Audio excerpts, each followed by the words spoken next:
Dans cette vidéo, je vais présenter donc un développement, la transformée de Fourier de la gaussienne. Alors, il y a plusieurs façons de le faire. On peut utiliser le théorème des résidus, on peut utiliser l'équadif, mais ici, on va utiliser le théorème de prolongement analytique et le théorème d'holomorphisme ou le signe somme. Donc, ce développement, vous pouvez le rentrer, bah, bien sûr, donc, sur les fonctions, dans les fonctions holomorphes, dans la leçon sur les transformés de Fourier également, sur la leçon 239 sur les intégrales à paramètres, et enfin, dans la leçon 236 des calculs d'intégrales. Je pense que ce serait un petit peu abusé de la rentrer dans la leçon de proba sur les lois de probabilité, mais bon, si vous avez absolument pas le choix, ça peut être une option. Alors, on va commencer donc à faire la moitié de ce développement, donc la transformée de Fourier de la gaussienne, et donc dans une prochaine vidéo, je vous présenterai la transformée de Fourier de Loa de Cauchy et l'Escossi, on utilisera le théorème des résidus. Donc, on a une fonction, donc la fonction gaussienne, qui va être exponentielle de moins pi x carré, et on cherche à calculer la transformée de Fourier de cette fonction. Alors ici, on va prendre comme convention que pour calculer la transformée de Fourier, on a une constante de 2π. Donc, si vous, dans votre cours, vous n'utilisez pas cette constante de 2π pour la définition de transformée de Fourier, alors il faut adapter un petit peu la démonstration. Bon, en tout cas, on va calculer ces transferts de Fourier, mais on va utiliser un petit peu un side step, c'est-à-dire qu'au lieu de calculer la transfert de Fourier pour zeta réel, on va la calculer pour zeta complexe. Donc, a priori, ça semble plus compliqué, mais en fait, ça va nous permettre d'utiliser l'arsenal des fonctions holomorphes. Donc, on a cette fonction g de x zeta, et le première étape, ça va être de montrer que f chapeau de zeta, défini comme ça, est une fonction holomorphe. Donc là, on va utiliser le théorème de l'homorphisme ou le signe somme. Donc, quand je fixe zeta, c'est clair que cette fonction de x est continue, donc elle est mesurable, il n'y a pas de problème. Et par ailleurs, quand je fixe x, c'est clair que cette fonction de zeta va être holomorphe. Donc là où c'est un petit peu plus compliqué, ça va être pour l'hypothèse de domination. Et pour l'hypothèse de domination, on va supposer que on est sur un compact K qui va être inclus dans C. Et donc, on cherche à majorer ce G de x zeta indépendamment de zeta. Donc, zeta, on va l'écrire comme U plus IV. Et quand je prends donc le module, il me reste ça. Donc, la partie, le terme en U, le facteur en U disparaît. Et j'ai E moins pi x carré multiplié par E de pi x v. Alors, comme on est sur un compact, on peut supposer que le module de v, il va être plus petite qu'une... alors, la valeur absolue de v, pour être précis, va être plus petite qu'une constante grand V.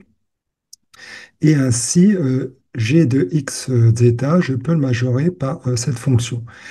Il est clair que le E moins px carré va le dominer le E de pi x v.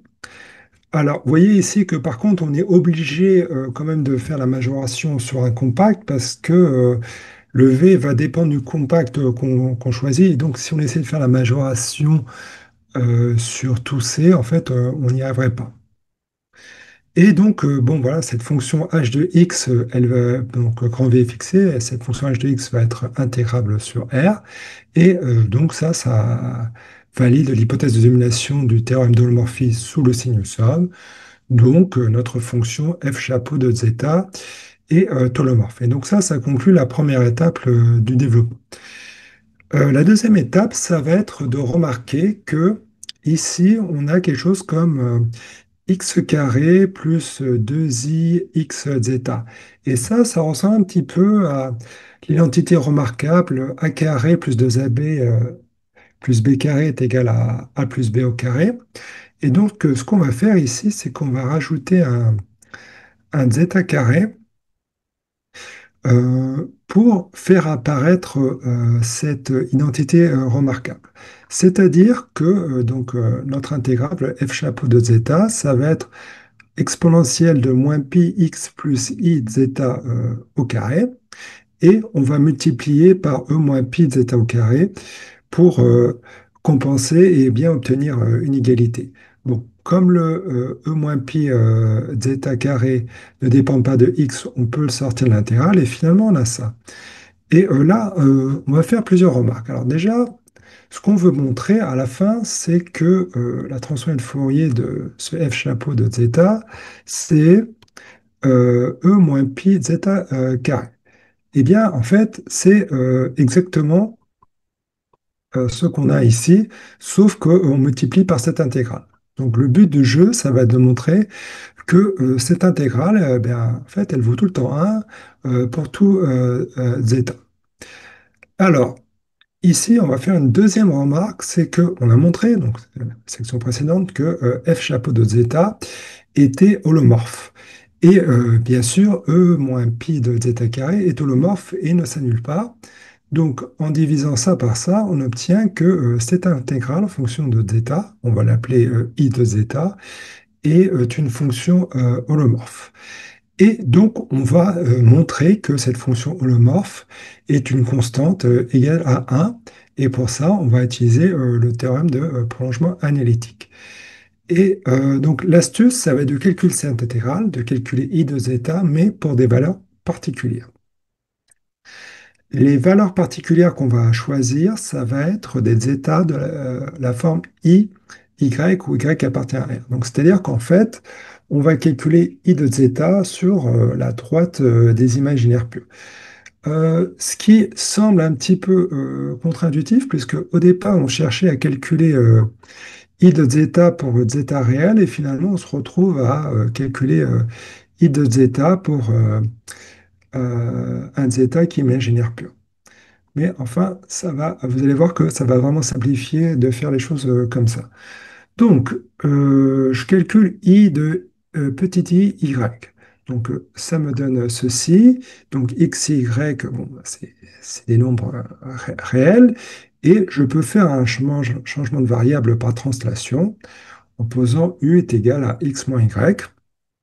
Et ça me donne ceci et qui est donc une constante qui ne dépend plus de y. Et cette constante, bien, c'est l'intégrale de Gauss qui donne 1. Alors, si vous vous demandez comment calculer cette intégrale-là, il y a plusieurs façons. Vous pouvez utiliser des intégrales à paramètres ou vous pouvez calculer l'intégrale entre moins l'infini et plus l'infini de e moins x carré multiplié par l'intégrale de e moins y carré. Et ensuite, donc ça vous donnera donc l'intégrale de Gauss au carré. Et ensuite, vous faites un changement de variable en coordonnées polaires. Et donc, un x carré plus y carré va se transformer en r carré. Voilà. Mais bon, ici, on ne va pas rentrer dans les détails de ce calcul, on va juste l'admettre. Et donc, on a montré que i de petit i, y, ça donne 1. Donc maintenant, qu'est-ce qu'on a? On a que i de zeta, c'est une fonction holomorphe sur C, et qui est égale à 1 sur l'axe des imaginaires. Et par ailleurs, la fonction constante 1, donc la fonction holomorphe qui est égale à 1 partout sur C, bon, bah, c'est une fonction holomorphe, et elle vaut 1 en particulier sur l'axe des imaginaires. Donc finalement, notre fonction i de zeta, elle va donc être égale à cette fonction holomorphe qui est égale à 1 sur l'axe des imaginaires.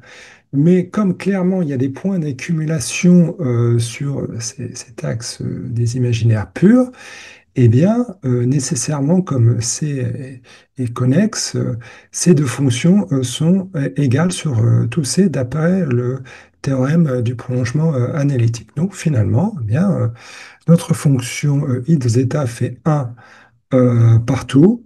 Et donc, ça permet de conclure que f chapeau de zeta est bien égal à exponentielle de moins pi zeta k. Donc voilà, ça conclut la première moitié du développement. On verra la transformée de Fourier pour l'autre Cauchy un petit peu plus tard. Au niveau des sources, vous pouvez le trouver, ce développement, dans le Eisenman. Et d'ailleurs, si c'était un petit peu trop court, donc il y a aussi la tension de Fourier et la loi de Cauchy dans le Eisenman, si c'est un peu trop de court, le Eisenman suggère de regarder la transformée de Fourier d'une gaussienne qui n'est pas forcément centrée, donc qui dépend d'un paramètre A et d'un paramètre sigma. Ça permet de rajouter 1 ou 2 minutes au développement si nécessaire. Donc, on va s'arrêter là et dans la prochaine vidéo, on va commencer un nouveau chapitre un petit peu plus complexe sur les fonctions Merolov. Voilà, merci.